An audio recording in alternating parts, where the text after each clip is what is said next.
Louisiana Beer Reviews Cherry Lane Black Cherry Sour Ale from Chandeleur Island Brewing of Mississippi. Gulfport, Mississippi, right along United States Highway 90 at the Gulf Coast. Independent craft brewer. This is not something you would probably commonly see around the United States, but we get a good amount of Chandeleur beers here. Pucker up for a perfectly soured ale with a rush of black cherry, fermented in our house culture. This ale has been soured, fruited, and given just enough sweetness to balance it all out. It's got a taped on paper label. 5.3% alcohol, and you know these things are low bitterness, but they might be very tart.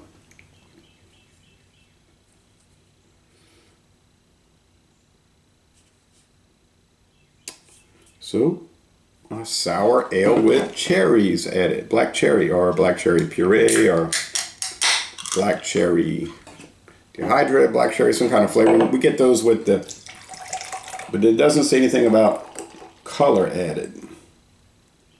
Doesn't say anything about artificial colors. And I believe that is required if you have artificial coloring. There's no date, guys. No date anywhere on the can. Not chaps my chapstick, but the damn date. Okay. Kind of sloshed around there a bit.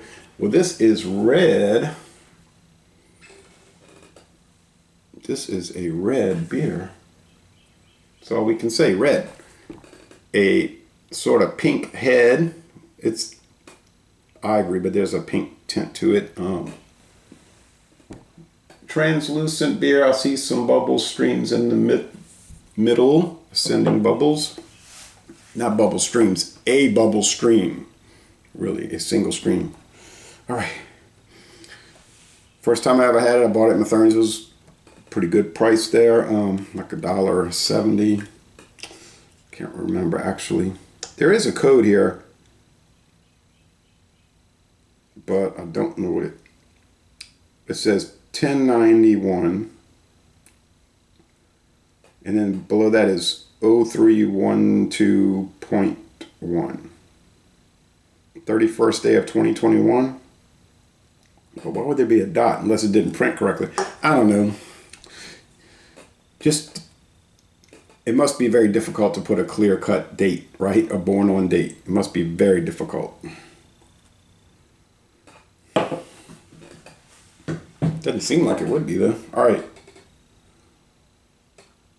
Aroma. I'm not picking up any aroma. I was smelling bourbon whiskey earlier. Could smell that. Smell like bourbon. Just smell like neutrality.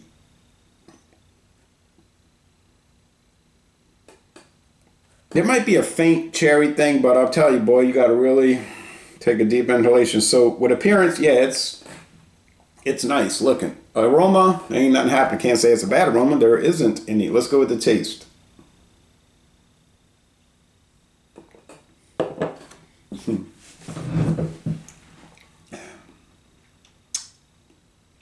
It's very tart.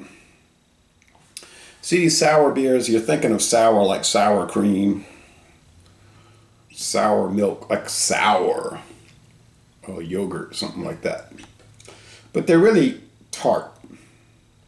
And people tell me, well, tart is a type of sourness.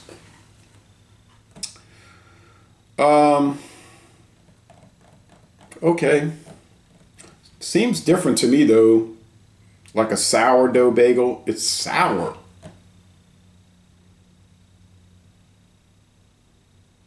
But like a lemon, this, for instance, those candies called sweet tarts. They don't call them sweet sour. You say, what about sweet and sour sauce? Think about that for a minute. Is that really tart though? I don't know. To me, it's two different things. This is me speaking for myself. Tart is that, like a highly citrus orange juice, or even more so, the most ultimate tartness, I guess, is grapefruit, which can be very bitter as well. There's no bitterness here. It's just tart. Is it very tart? Like a cherry. Pretty dang tart. Like some of these have lactic acid, which is like the milk sour, okay? It could maybe have that when you think about it. Could, maybe, it might, I suppose so. I know it has it because I'm reading the can, I know what it is. May not be talking about that if I didn't know otherwise. People say, doesn't say it on the website, but people will claim, and it's probably true, but I can't definitively say, that Guinness beer stout is they use sour beer in it in the blend to give it a unique flavor. But I haven't seen anything official about that. It sounds plausible.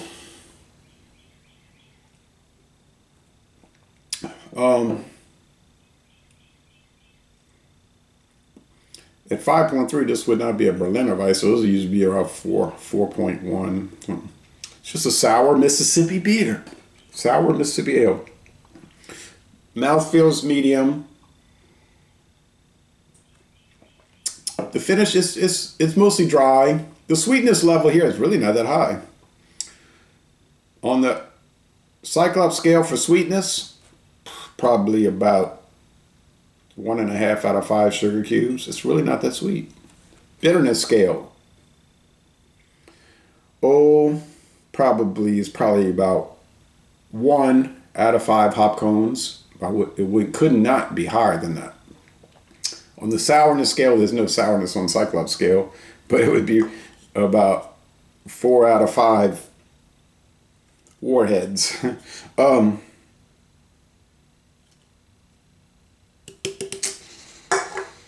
Craft beer, sour ale.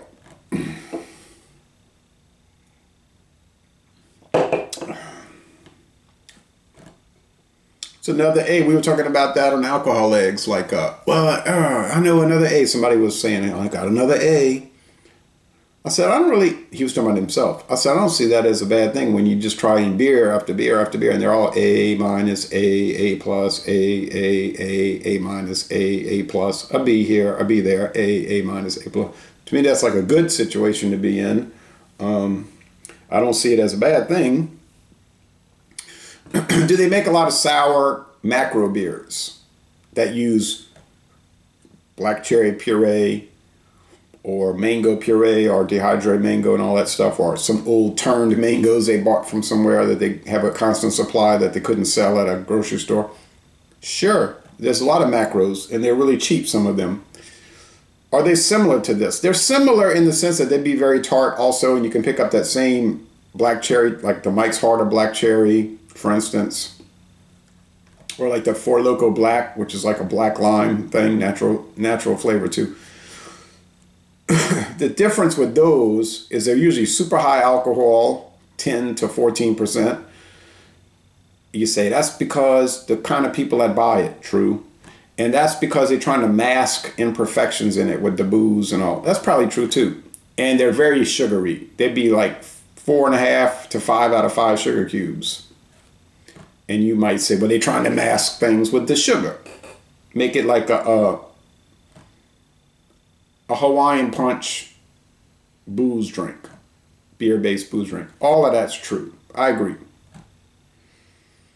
I don't ever drink those things except to do a review. And that's a true story. If you think I'm lying, I'm sorry you think that, but I got a fridge full of regular lager beer as a standby, not those sugary alco pops.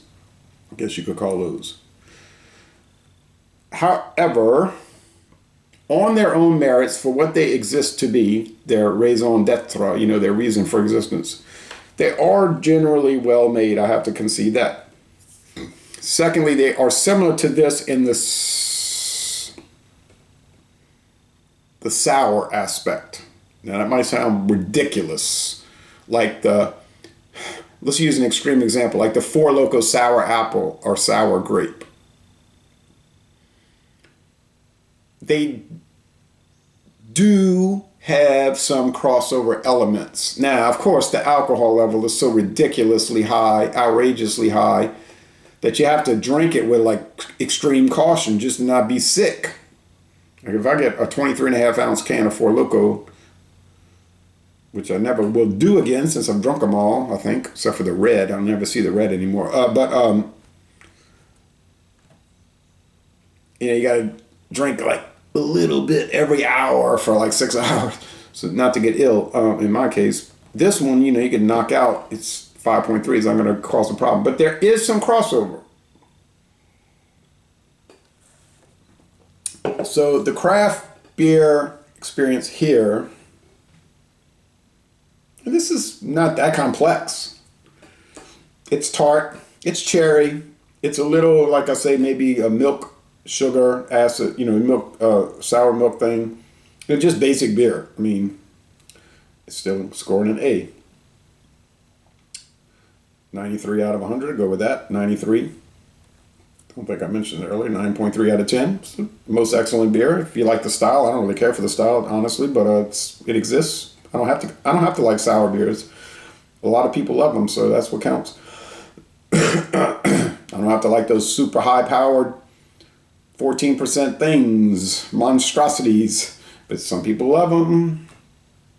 But the final point here is that there's not that great of a difference as you may imagine. Yeah, the ABV, huge difference. But I'm talking really about the quality control level, the overall brewing level. It's pretty close.